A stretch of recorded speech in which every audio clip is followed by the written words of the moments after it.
자, 오늘 예수님은 누구라고 했어요? 예수님은 내자로 대제사장. 그런데 예수님 말고 대제사장이 있었어요? 없었어요? 있었죠? 언제 있었어요? 구약 때 있었어요? 신약 때 있었어요? 옛날에. 대제사장은 옛날에 있었어요? 예수님이 오신 다음에도 다른 대제사장이 있었어요?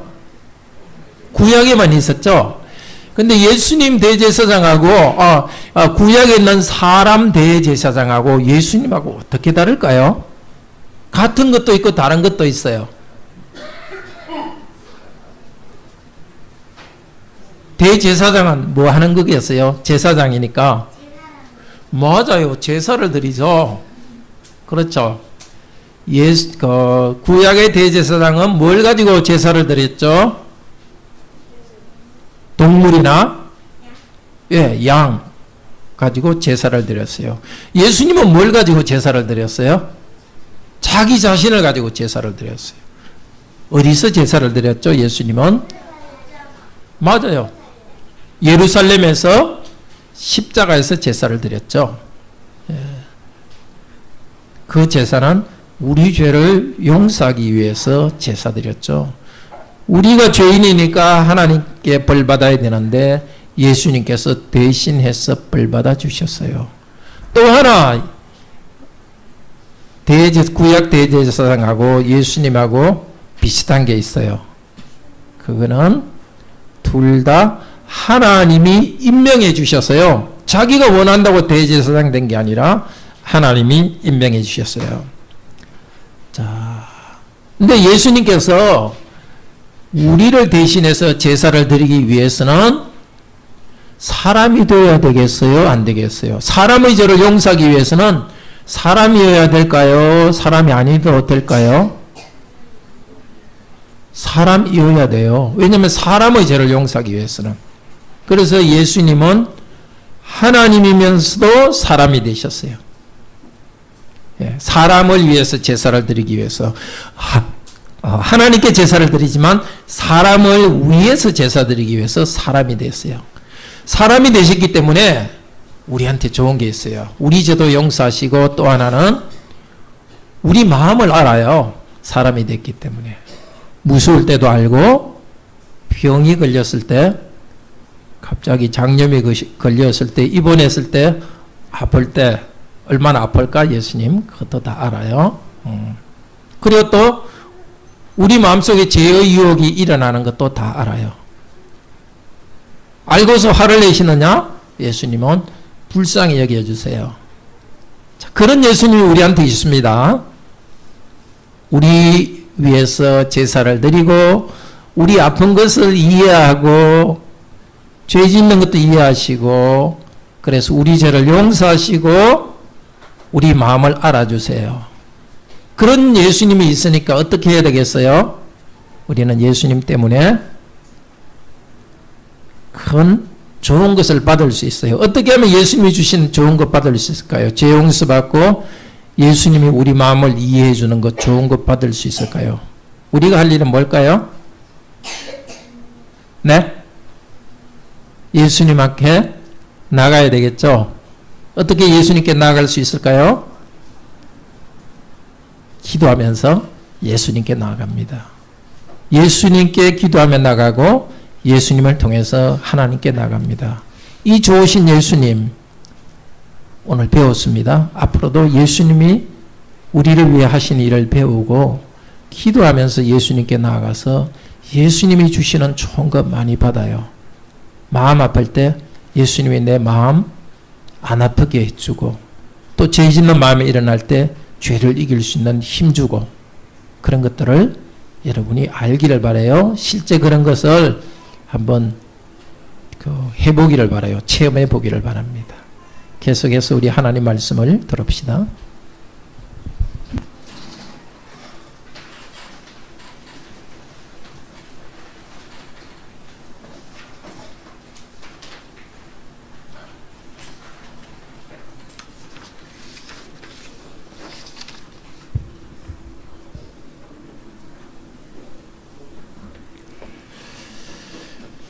하나님께서 은혜 주시도록 다 같이 기도합시다.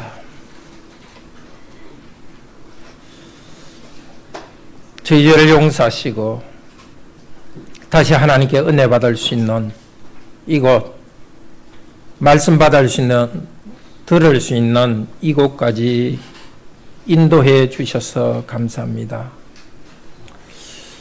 다시 저희들에게 말씀해 주셔서 예수님이 누군지, 하나님 아버지가 누구인지, 우리를 위해서 무슨 일을 하시는지를 저희들이 다시 알게 하소서.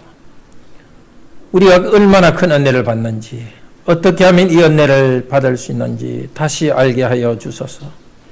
옛날에 이 말씀을 기록한 성령님, 이제도 우리에게 이 영적 세계를 보여주셔서 우리가 하나님과 교제하면서 이 큰 은혜 누리도록 인도하소서. 주님 깨닫게 하여 주소서. 또 지난 한 주간 많은 일로 몸이 피곤한, 마음이 피곤한 형제자매들에게 말씀을 들을 수 있는 집중력과 힘을 주소서. 듣고 순종할 수 있는 부드러운 마음을 우리에게 주소서. 우리 주 예수님, 성부 하나님, 성령님을 통해서 말씀하여 주옵소서. 저희들이 듣겠습니다. 주 예수 그리스도 이름으로 기도드립니다. 아멘. 대제사장이신 하나님의 아들 예수 그리스도를 통해서 하나님의 은혜의 보좌로 나아갑시다. 신앙생활을 오래 해도 뭔가 나에게 은혜가 좀 적다 이런 생각이 있을 수 있습니다. 뭔가 부족하다. 또 우리 어린이 청소년 여러분들은 부모님께서 교회 나가라 하니까 억지로 따라 나왔을 수 있습니다. 또 아니면 계속되는 죄의 유혹이 있는데 내가 과연 하나님을 믿는 것인가? 아니면 이렇게 괴로운 일이 많은데도 과연 하나님이 나를 사랑하시는가? 이런 복잡한 고민은 과거 2000년 전 성도에게도 있었습니다. 그 히브리서는 바로 그런 성도들에게 쓴 편지입니다. 믿음을 새롭게 할 수 있도록 쓴 편지입니다. 예수님이 누구인지 다시 가르쳐 줍니다. 삼위 하나님께서 우리에게 하시는 축복을 가르칩니다. 그리고 그 은혜를 받도록 가르쳐 줍니다. 그때 하신 말씀 지금 우리에게 하십니다. 예수님은 대제사장이요 하나님의 아들이십니다. 그 예수님을 통해서 하나님의 은혜의 보좌로 나아갑시다. 4장 14절에서 16절 이 말씀을 합니다. 우리가 하나님의 은혜의 보좌로 나아갈 수 있는 것은 하나님의 아들이 우리와 같은 사람이 되어서 하나님께서 그분을 대제사장으로 임명하셨기 때문입니다. 5장 1절에서 6절에서 하시는 말씀입니다. 우리 대제사장께서는 기도와 순종하는 모범을 보여주셨고 그리고 우리를 구원하셨습니다. 7절에서 끝까지 10절까지의 말씀입니다. 첫째로 우리는 대제사장 하나님의 아들 예수님을 통해서 하나님의 은혜의 보좌로 나아갑시다. 14절은 그러므로 이렇게 말합니다. 그러므로 하는 것은 앞에 것과 연결됩니다. 앞에 11절에서 13절에서는 이렇게 말합니다. 구약 성도들 중에는 안식, 하나님이 주신 그 평화와 안식에 들어갈 수 있는 약속을 받았는데도 들어가지 못한 사람이 있습니다. 그래서 우리는 천국, 참된 안식에 들어가기 위해서 힘쓰고 순종해야 됩니다. 그런데 우리의 죄와 부족한 것이 하나님 앞에 다 드러납니다. 하나님께서 우리의 죄와 잘못을 다 결산할 것입니다. 하나님은 죄인을 심판하시는 분입니다. 도대체 어떻게 해야 되겠습니까? 거룩하신 하나님 앞에 우리는 우리의 죄를 압니다. 오늘 예배 드리러 나온 우리 성도님들도 우리 자신의 죄와 죄의 경향들을 압니다. 어떻게 해야 되겠습니까? 그래서 14절은 그러므로 우리의 죄와 악함이 있는 것을 알기 때문에 그러므로 14절 믿는 도리를 굳게 잡읍시다. 믿는 도리라는 것은 신앙 고백이라는 것입니다. 흔들리지 말고 다시 신앙 고백을 붙잡읍시다. 그리고 또 하나 명령하는 것은 15절에 하나님의 은혜의 보좌로 나아갑시다. 자, 우리가 이런 죄인으로서 하나님 앞에 두려움이 있을 때 우리는 하나님이 누구인지 다시 알아야 됩니다. 하나님이 누구인지를 바로 알 때에 우리는 신앙 고백을 붙들 수 있고 하나님의 은혜를 받을 수 있습니다. 신앙 고백을 분명히 굳게 붙잡는다는 것은 두 가지 뜻이 있습니다. 하나님이 우리에게 하신 일을, 하나님이 어떤 분인지를 더 잘 배우는 것입니다. 또 하나의 뜻은 하나님은 나의 하나님이다. 예수님은 나의 주님이다. 이것을 공적으로 누구에게나 용기 있게 고백하는 것입니다. 다른 사람들한테 숨기지 말아야 됩니다. 그런데 신앙 고백을 흔드는 것이 있습니다. 특별히 히브리서를 받은 구약 성도들에게서는 큰 고난이 있었습니다. 뒤에 10장에 보면은 그들이 받은 고난들, 하나님을 믿기 때문에 모욕을 당했습니다. 쫓겨났습니다. 이웃으로부터, 자기 고향으로부터 쫓겨나기도 했고 재산을 잃어버리기도 했습니다. 또 그렇게 해서 갇힌 성도들을 찾아간다고 해가지고 그것 때문에 또 손해를 보았습니다. 우리는 그 정도의 바깥에서 오는 고난은 받지 않을 것입니다.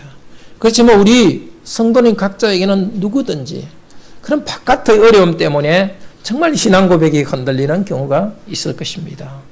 또 하나는 우리 모두가 우리 마음 안에는 죄를 짓고 싶은 유혹이 있습니다. 어떻게 되느냐? 다시 하나님을 배우고 하나님을 바로 고백할 때에 이것을 이길 수 있습니다. 그러니까 우리의 신앙 고백이 흔들리기 때문에 오히려 바로 배우고 바로 고백함으로써 그것을 붙잡아야 됩니다. 바로 신앙 고백하고 공개적으로 고백하기 위해서는 예수님을 바라봅시다. 예수님은 어떤 분입니까? 14절에서는 그분은 성천하신 분입니다. 여기 성천하신 분이라는 것의 말 그대로 뜻을 하면 하늘을 통과하여 가신 분입니다. 예수님께서는 이 땅에 사람으로 오셨지만 다시 사람으로서 하늘을 향해 갔습니다. 통과하여 가셨습니다. 그분은 원래 하나님의 아들이셨습니다. 그러나 땅에 오셔서 낮아지셨습니다. 왜 낮아지셨습니까? 우리를 위해 낮아지셨습니다. 저와 여러분의 죄와 고통에 참여하고 그것을 없애기 위해서 낮아지셨습니다. 그리고 하나님 아들께서는 왜 하늘을 통하여 가셨습니까? 저와 여러분을 위했습니다. 저와 여러분을 대신해서 저와 여러분을 보다 먼저 천국으로 들어갔습니다. 예수님께서 하늘을 통과하여 들어가셨다는 것은 과거의 일이지만은 이 뜻은 과거에 일어난 일이 지금도 계속 효과를 준다는 것입니다. 하나님 아들 대제사장은 어떤 분이십니까? 15절에서는 우리의 연약함을 동정하는 분이십니다. 멀리서 동정하는 분이 아닙니다. 이 동정한다는 것은 다른 곳에 옛날 성경에서는 체휼한다 이렇게 했는데 몸으로 함께 체휼하는 것입니다. 우리의 약함을 함께 몸으로 체험하시는 분입니다. 그리고 동정한다는 말은 우리 오전 성경 공부에서도 배웠지만 심파세인데 공감한다는 뜻도 되지만 파세하는 것은 또 고난이라는 뜻도 됩니다. 그분은 그냥 우리를 동정하시는 것이 아니라 마음 아파하면서 공감하시는 분입니다. 우리 몸이 약할 때 함께 아파하십니다. 우리 마음이 아플 때 함께 아파하시는 분입니다. 죄 때문에 우리가 넘어질 때 안타까워하십니다. 정죄하시기보다도 안타까워하시는 분입니다. 이렇게 우리의 약함과 악함을 공감하시고 안타까워하시는 대제사장이십니다. 그런데 이분은 우리와 함께 하시기 위해서 어떻게 하셨습니까? 15절에 모든 일에 우리와 똑같이 시험을 받으셨습니다. 이 세상 사는 날 동안에 시험을 받으셨습니다. 죄에 대한 시험을 받으셨습니다. 사역을 시작하시면서 바로 광야에서 마귀의 시험을 받으셨습니다. 죄는 짓지 않았습니다. 그렇지만은 죄를 지으려는 유혹이 얼마나 큰지는 체험했습니다. 죄의 유혹에 넘어가지 않았지만 그 죄를 향한 그 탐심, 죄의 그 유혹이 얼마나 큰지를 경험했습니다. 그러나 그분께서는 죄의 유혹에 넘어가지 않고 승리했습니다. 우리 모두를 위해서 승리했습니다. 바로 이 때문에 예수님은 우리의 약함, 죄를 지으려는 약함을 공감하십니다. 한편으로는 예수님께서는 우리와 같이 그 죄의 유혹과 죄가 주는 유혹의 강렬함을 경험했기 때문에 우리를 이해하십니다. 또 다른 한편으로서는 그럼에도 불구하고 죄를 짓지 않았기 때문에 우리를 공감하십니다. 그분이 시험 받으신 것은 과거이기도 하지만은 지금도 효과를 냅니다. 지금도 하늘 영광 중에 계신 우리 주 예수 그리스도지만은 이 땅에서 시험 받으실 때 우리를 도와주십니다.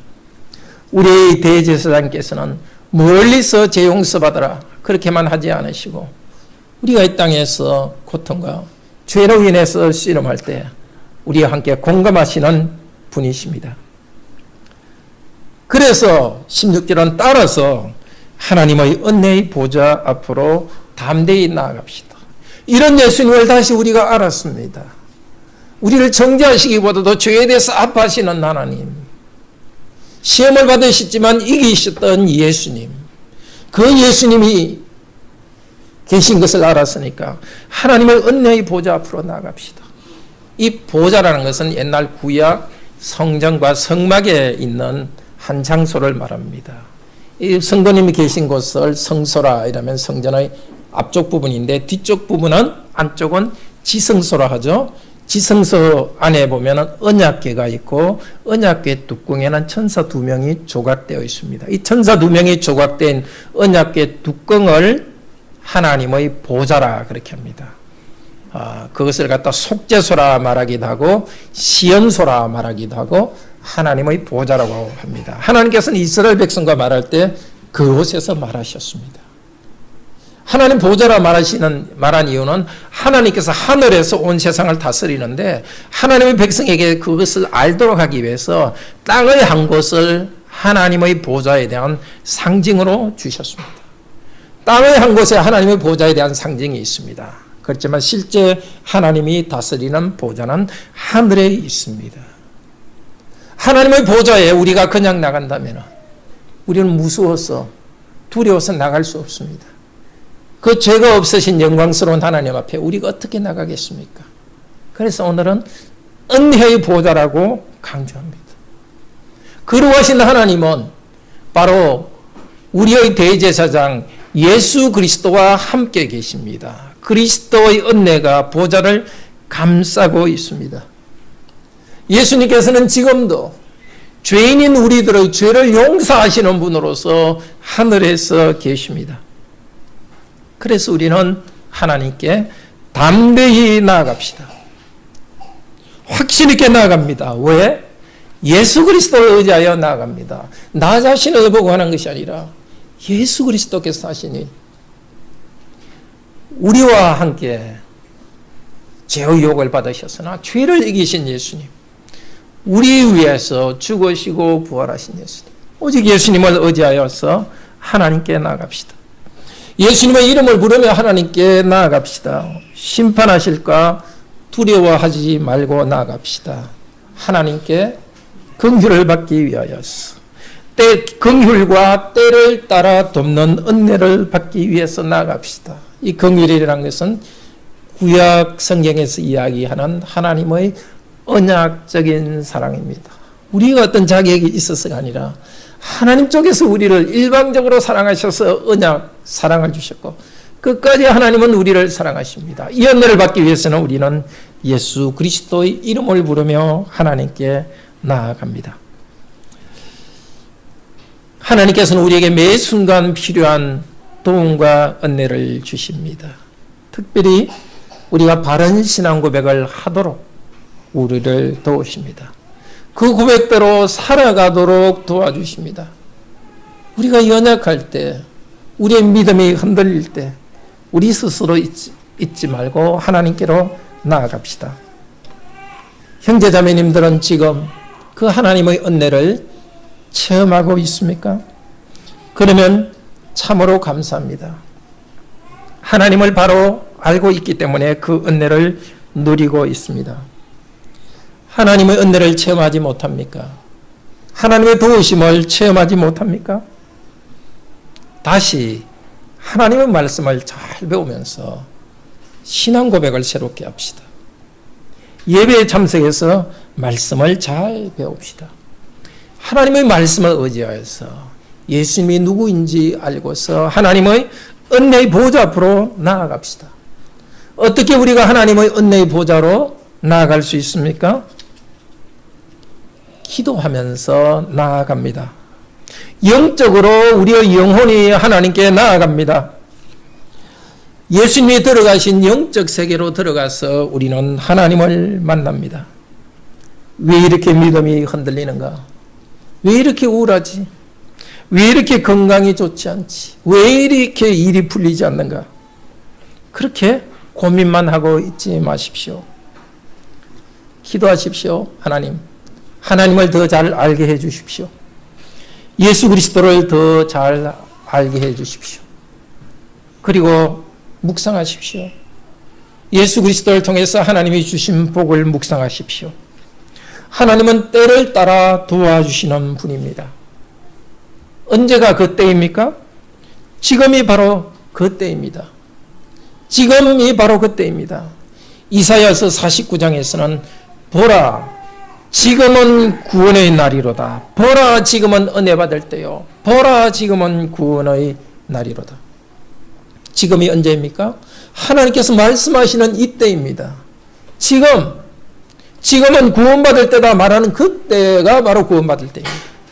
오늘 예수 그리스도께서 하늘의 대제사장 되신다는 이 말을 하는 바로 이때가 구원받을 때입니다.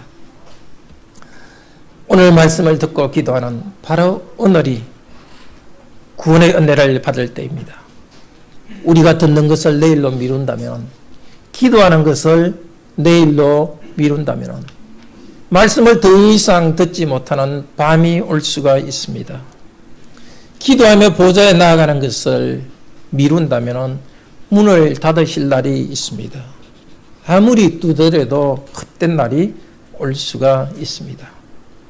우리 주 예수 그리스도에 대한 바른 신앙을 고백하고 그리스도를 의지하여서 하나님의 은혜를 간구합시다. 둘째로 하나님의 아들은 우리와 같은 사람이 되셔서 하나님께서 대제사장으로 임명하셨습니다. 구약의 제사장이나 예수님은 두 가지 점에서 같습니다. 첫째는 사람 중에서 선택받은 자입니다. 두 번째는 하나님께서 임명하신 대제사장입니다. 구약의 제사장은 당연히 사람 중에 택하지 않았습니까? 예수님도 우리 사람을 대신하기 위해서 사람이 되셨습니다. 구약 제사장은 자기를 위해서 섬긴 것이 아니라 1절에 보면 다른 사람을 위해서 섬깁니다. 예수님도 대제사장 되신 것은 그분이 무슨 이익을 위해서가 아니라 우리들을 섬기기 위해서입니다. 또 셋째로 구약 대제사장은 하나님께 예물을 바칩니다. 이 제물, 선물을 말합니다. 특별히 속죄하는 제사를 드립니다. 마찬가지로 예수님도 자신의 몸을 우리를 위한 속죄 제물로 드렸습니다. 또 구약 대제사장은 2절에 보면은 자기도 연약함에 휩싸여 있으므로 무식하고 미혹하는 자를 용납할 수 있습니다. 우리 대제사장 예수님께서도 우리의 연약함을 직접 경험하셨습니다. 죄를 짓지 않으셨지만 시험 받으시고 우리의 연약함을 경험하셨습니다. 대제사장은 무식하고 미혹된 자를 용납할 수 있다고 합니다. 무식한 자는 알지 못하고 죄를 지은 자라는 것입니다. 하나님 뜻을 알지 못하고 죄를 지은 자. 미혹된 자는 알고도 이렇게 뭔가 곁길로 벗어난 자를 말합니다. 마귀의 유혹을 받고 또 탐욕에 이끌려서 악한 길로 가던 자들입니다. 그런 자들을 위해서 구약제사장은 제사를 드립니다. 그런데 제사를 드리면서 제사장의 마음은 그들에 대해서 용납할 수 있습니다. 이 용납한다는 뜻은 한 사람의 부족함에 대해서 너무 가까이 가지도 않고 너무 멀리 있지도 않고 적당한 거리에서 그 사람을 공감해 주는 것입니다. 앞쪽에 나온 예수님께서 우리들을 동정하신다는 말과 비슷한 심파티와 비슷한데 그것보다는 약한 말입니다. 구약 제사장이 용납하는 것은 사람들이 죄를 볼 때 아주 화를 내지 않고 그냥 어느 정도 절제하면서 사람들을 수용합니다. 그렇지만 우리 주 예수께서는 그냥 수용하는 화를 내지 않고 그냥 참으면서 받아들이는 정도가 아닙니다. 용서하는 마음을 가지시고 동정하는 마음을 가지십니다. 구약 제사장은 자기가 죄인이기 때문에 자기를 위해서도 제사를 드려야 합니다. 그리스도께서는 자신을 위해서는 제사를 드리지 않습니다. 둘째로 구약 제사장과 예수님 대제사장은 하나님께서 임명하셨습니다. 자, 5장 1절에서 4절은 그 땅의 제사장에 대해서 말하면서 하늘의 대제사장에 대해서 말합니다. 5절에서 10절은 더 직접적으로 하늘의 대제사장에 대해서 말합니다. 앞에서 요약해서 말씀드렸습니다. 그런데 구약 대제사장은 참으로 영광스러운 직책이었지만 자기 스스로 대제사장이 될 수가 없었습니다. 스스로 대제사장이 제사장이 되려고 한 사람들, 고라와 같은 사람들은 땅이 갈라져서 죽임을 당했습니다. 예수 그리스도도 마찬가지입니다. 5절에서 말합니다. 자기 스스로 자기를 영광스럽게 하여서 제사장이 되지 않았습니다. 하나님께서 임명하셨습니다. 5절에서 말합니다. 너는 내 아들이니 내가 오늘 너를 낳았다. 하나님께서 예수님을 너는 내 아들이라고 하십니다. 원래 예수님은 하나님의 아들이십니다. 그런데 왜 이 말을 합니까? 우리를 위해서 사람이 되신 예수님을 다시 하나님의 아들이라고 말합니다. 영원전부터 계신 하나님의 아들을 하나님께서는 너는 내 아들이라고 항상 불렀습니다. 그래서 여기 말하는 것은 우리를 위해서 사람이 되신 그 예수님을 하나님의 아들이라고 말합니다. 마태복음 3장에서는 예수님께서 세례받으실 때 하늘에서 하나님께서 말씀하셨습니다. 너는 내 사랑하는 아들이다. 세례는 죄 있는 사람이 받습니까? 죄 없는 사람이 받습니까? 당연히 죄 있는 사람이 받습니다. 죄 없으신 하나님의 아들께서 사람의 죄를 짊어지는 것이 세례에서 나타났습니다. 사람의 죄를 짊어지시는 하나님의 아들을 보고 하나님께서는 다시 선언하셨습니다. 너는 낮아졌지만 내 아들이다. 고난받는 내 아들이라고 말씀하셨습니다. 마태복음 17장에서는 바로 예수님께서 이제 십자가를 얼마 앞두었을 때 변화산상에서 똑같이 하나님께서 말씀하셨습니다. 너는 내 사랑하는 아들이다. 십자가를 지실 예수님을 보고 너는 내 사랑하는 아들이다. 그리고 오늘 5절에서 너는 내 사랑하는 아들이다. 내가 오늘 낳았다.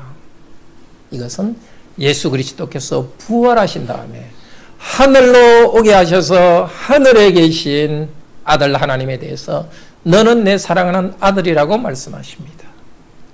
낮아지신 예수 그리스도를 하나님께서는 내 아들이라고 말씀하시고 다시 높이셔서 너는 내 아들이라고 선언하십니다. 하나님의 아들로서 다시 인정받으신 것은 땅에서 고난받고 우리를 위한 구원의 일을 이루셨기 때문입니다. 원래 이 말은 시편 2편 7절에서 나오는 말입니다. 구약 왕들을 왕으로 임명할 때 쓴 말입니다. 구약 왕은 이 땅에서 하나님을 대신하여서 하나님의 백성을 다스리는 일을 맡았습니다.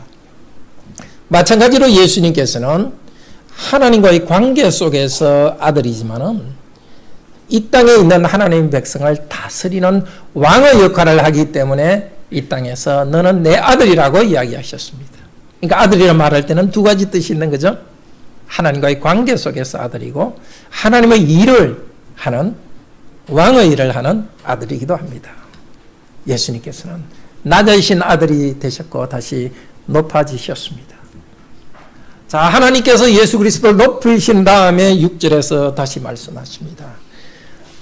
너는 영원히 멜기세덱의 반차를 따르는 대제사장이라. 이것도 시편 110편 4절에 나오는 말입니다. 이것도 원래 구약의 왕으로 임명할 때 구약 성도들이 쓰던 말이었습니다. 쓰던 시편이었습니다. 그렇지만 여기서 이야기하는 참된 대제사장, 구약의 왕이 그렇게는 될 수가 없습니다. 왜냐하면 구약의 왕이 대제사장이 제사장이 될 수는 없습니다. 왕은 왕이고 제사장은 제사장입니다. 그렇기 때문에 이 시편 110편은 왕이며 제사장이신 유일한 분 예수 그리스도에 대해서 말합니다. 멜기세덱은 그 뜻은 나 의로운 나의 왕이라는 뜻입니다. 멜기세덱을 따르는 제사장이라는 것은 왕이면서 제사장이십니다. 하나님께서는 예수 그리스도를 왕이며 제사장으로 삼으셨습니다. 언제? 역시 이 땅에서 고난받으시고 부활하신 다음에 하늘에서 왕이며 제사장의 역할을 주셨습니다. 예수 그리스도께서는 이 땅에서 고난받으셨기 때문에 하나님께서는 다시 높이셔서 왕이며 제사장으로서 삼아주셨습니다. 세 번째로 하나님의 아들 대제사장은 기도와 고난을 통해서 순종하는 모범을 보이고 우리를 구원하셨습니다. 하늘에 높아지신 예수님께서는 이 땅에서 이 일을 하셨습니다. 육체에 계실 때에 그분은 기도와 간구를 하나님께 올렸습니다. 우리를 위해 모범을 보여주기 위해서입니다. 곧 기도하셨다는 것은 큰 고통이 있었다는 것입니다. 그분은 육체에 계실 동안에 고통이 있었습니다. 우리에게 큰 위로가 됩니다. 우리가 고통이 있습니다. 그렇지만 이 고통은 영원하지 않습니다. 육체에 있을 동안에만 우리는 당하는 고난입니다. 어려움이 계속될 때는 이 어려움이 마치 영원히 계속될 것처럼 느껴지지만 그렇지 않습니다. 이 땅에 육체에 있을 동안에만 고난이 있습니다. 그리고 예수 그리스도께서 육체에 계실 때에 많은 고난을 당하셨기 때문에 눈물과 기도를 통해 하나님께 호소했습니다. 우리도 마찬가지입니다. 우리가 역경 때문에 정말 마음이 눌려지더라도 그것 때문에 우리가 하나님의 자녀 아닌 것은 아닙니다. 우리보다 앞서가신 하나님의 아들께서도 원래 하나님의 아들이신 예수 그리스도께서 많은 역경으로 눌려져 있습니다. 오히려 우리는 많은 역경에 눌려질 때에 이 땅에서 먼저 고난받으시고 눈물로 기도하셨던 그분을 바라보며 우리도 기도해야 되겠습니다. 예수님께서는 이 고통과 어려움 가운데서 기도하셨습니다. 또 예수님께서 눈물로 부러지셨다는 것은 그분에게 큰 고통이 있었다는 것입니다. 하나님의 아들이기 때문에 고통이 없었다면 우리에게 위로가 되지 않습니다. 우리 예수님 그분께서 먼저 고통을 당하셨습니다. 그래서 눈물과 큰 소리로 부러지셨습니다. 눈물. 누가복음 22장에서는 예수님께서 십자가를 앞두고 겟세마네에서 기도할 때 땀이 핏방울같이 흘렀다고 합니다. 땀이 핏방울같이 정말 몸의 어떤 한 부분에 핏줄이 터져서 피가 흘렀는지도 모르겠습니다. 그러니까 얼마나 더 우시면서 기도하셨겠습니까? 또 십자가에서 나의 하나님 어찌하여 나를 버리시나이까 하고 울부짖으면서 기도했습니다. 우리도 역경이 있을 때마다 우리 예수님이 가신 길을 보면서 기도해야 되겠습니다. 우리에게 나쁜 일이 일어날 때, 힘든 일이 일어날 때 기도만이 해결책입니다. 그런데 예수님께서는 기도하실 때에 하나님께서 들으셨다고 합니다. 왜? 그분의 경건함 때문에 들으셨다고 합니다. 말 그대로는 두려움인데 예수님께서는 하나님을 향한 경외하는 마음이 있었기 때문에 하나님께서 그 기도를 들으셨습니다. 죽음에서 자기를 건져달라고 기도했을 때 하나님께서 그 기도를 들으셨습니다. 그런데 정말 하나님께서 예수님을 죽음으로부터 건져내셨습니까? 아니죠. 그 기도를 들으셨지만은 죽게 하셨습니다.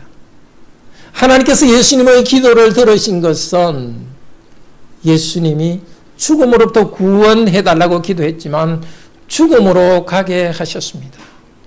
어떻게 기도가 응답된 것입니까? 예수님은 기도하는 가운데 하나님의 뜻에 자기를 굴복시키셨기 때문입니다. 아버지, 할 수 있거든 이 잔을 내게서 떠나게 하옵소서, 그렇게 기도했지만 기도하면서 아버지의 뜻에 자기를 굴복시켰습니다. 내 뜻이 아니라 아버지의 뜻이 이루어지기를 원합니다. 죽음으로부터 구원하기를 기도했지만 기도하는 가운데 하나님께서 원하시는 그 죽음의 길을 가는 것이 하나님의 뜻이라고 순종했습니다. 요한복음에서도 비슷하게 말합니다. 아버지, 내게서 이 잔을 지나가게 하옵소서. 요한복음 12장에서 말했지만 그러나 다시 말합니다. 내가 이 때를 위하여 왔습니다. 요한복음 18장에서도 아버지께서 내게 주신 컵을 내가 마셔야 되지 않겠느냐. 그렇습니다. 자기를 죽음으로부터 구하실 분에게 기도했지만 하나님 뜻을 깨달으면서 하나님 뜻에 순종했고, 그래서 예수님은 십자가에 죽으셨지만 하나님께서는 그 기도를 들으셨습니다. 이것이 기도의 복입니다. 우리도 기도할 때 죽음으로부터, 어려움으로부터 벗어나게 해달라고 기도합니다. 그러나 그 어려움을 통해서 하나님께서 우리에게 주신 것은 복종하는 것을 배우게 합니다. 예수님께서는 고난을 통해서 우리에게 순종의 모범을 보여주었습니다. 우리는 복종하기를 싫어합니다. 그래서 하나님께서 우리에게 어려운 일들을 종종 보내셔서 도저히 우리가 거기서 벗어나지 못하게 하면서 하나님께 기도하고 그곳에서 훈련받게 합니다. 어려운 가운데 기도하면서 복종할 수밖에 없습니다. 그러나 그 십자가의 고통이 우리에게는 참으로 복입니다. 하나님께 복종하는 것보다 더 좋은 일이 있겠습니까? 모든 일이 잘 된다고 생각하면서 자기 생각대로 이리저리 하나님이 싫어하신 일을 한다면 얼마나 불행합니까? 하나님께서 우리를 고난으로 눌러실 때, 그래 참 죽듯이 힘들어 보일 때, 그 때문에 하나님께 순종하는 것이 우리에게 참 복입니다. 예수님께서 죽음으로부터 벗어나게 해달라고 기도했을 때 오히려 하나님 뜻에 순종하여 죽음의 길을 갔듯이 우리도 하나님께서 어려움에 벗어나게 해달라고 기도할 때 하나님께서는 고난의 의미를 깨닫게 하시고 하나님께 복종하는 법을 깨닫게 하십니다. 그리고 마침내 하나님께서는 예수님을 죽음으로부터 벗어나게 하셨습니다. 죽으셨지만 예수님을 부활하게 하셨고 하나님 보좌 우편에 앉게 하셨습니다. 너는 내 사랑하는 아들이다 다시 말씀하시고, 너는 멜기세덱의 반차를 따르는 나의 왕이라고, 땅을 다스리고 하나님의 백성을 다스리는 왕이라고 임명하셨습니다. 바로 이것이 우리가 갈 길입니다. 예수께서 먼저 들어가신 이 길, 우리도 그 길로 들어갑시다. 예수님께서 기도하고 가셨으니 우리도 기도하면서 고난을 통해서 연단받고 고난을 통해서 하나님의 백성으로 성장합시다. 예수님께서는 그리고 순종하는 자들을 영원히 구원하시는 제사장이 되셨습니다. 우리의 삶을 위한 모범이 되셨을 뿐만이 아니라 그분은 대제사장으로서 우리를 구원하십니다. 그분이 십자가의 고난을 통해서 이루신 공덕을 통해서 우리 죄를 용서하십니다. 예수님의 역할은 항상 두 가지입니다. 우리를 위해서 대속의 제물이 되시고 우리 죄를 용서하시는 구원의 역할을 하시고 또 하나 그분은 우리를 위한 모범이 되십니다. 그 구원의 은혜는 누구에게 주신다고요? 복종하는 자에게만 주신다고 합니다. 누가 복종할 수 있겠습니까? 예수 그리스도를 믿는 자만 복종할 수 있습니다. 예수 그리스도를 믿으면 반드시 복종합니다. 예수 그리스도께서 구원의 근원이 되셨습니다. 이 구원이라는 것은 한 번 죄 용서받고 끝나는 그것만을 이야기하지 않습니다. 지속적으로 구원의 은혜를 받는 것입니다. 어려움에서 벗어나고 어려운 가운데서 그 가운데서 버티고 구원의 생명을 내가 실제 경험하는 구원의 근원, 샘으로부터 구원을 계속 누리기 위해서는 계속해서 예수님을 믿고 예수님을 순종해야 됩니다. 예수님이 우리 것이 되기 위해서는 계속 믿읍시다. 예수님이 주시는 축복을 우리 것으로 받기 위해서 계속 믿읍시다. 계속 순종합시다. 그리고 모든 자에게, 그분을 복종하는 모든 자에게 구원의 근원이 된다고 말씀하셨습니다. 우리가 예수 그리스도를 믿고 복종할 때 우리 예수님께서는 반드시 우리에게 구원의 풍성한 생명을 주신다는 약속이 있습니다. 예수님께서는 고난을 통해서 온전하게 되셨다고 합니다. 이 온전하게 되셨다는 것은 구약의 제사장을 임명할 때 쓰는 말입니다. 물론 이 온전하게 되셨다는 것이 다시 온전한 아들로서 하늘의 영광을 얻었다는 뜻도 되지만 또 다른 뜻은 제사장으로 임명되었다는 것입니다. 이 대제사장이 우리에게 있습니다. 하나님의 아들이 낮아지셨고 다시 높아지셨습니다. 땅에서 대제사장으로서 울며 기도하면서 우리에게 모범을 보였습니다. 그렇지만 이제는 하늘에 높이 계셔서 하나님의 아들로서 영광을 가지시고 하나님 우편에서 우리를 위해서 기도하십니다. 그분이 우리가 갈 길을 열어주셨습니다. 기도하면서 우리도 은혜의 보좌 앞으로 나아갑시다. 우리와 같은 대제사장이 되어서 그리고 하나님께서 그분을 대제사장으로 우리와 같은 사람이 되어서 우리의 고통을 경험하신 그분이기 때문에 우리를 이해하십니다. 기도 가운데 고난 가운데 순종을 배운 그분을 본받아서 우리도 기도 가운데 고난 가운데 순종하는 것을 배웁시다. 그분을 믿고 신뢰해서 참 매 순간 구원의 기쁨과 은혜를 경험하시기를 바랍니다. 다 같이 하나님을 찬양합시다.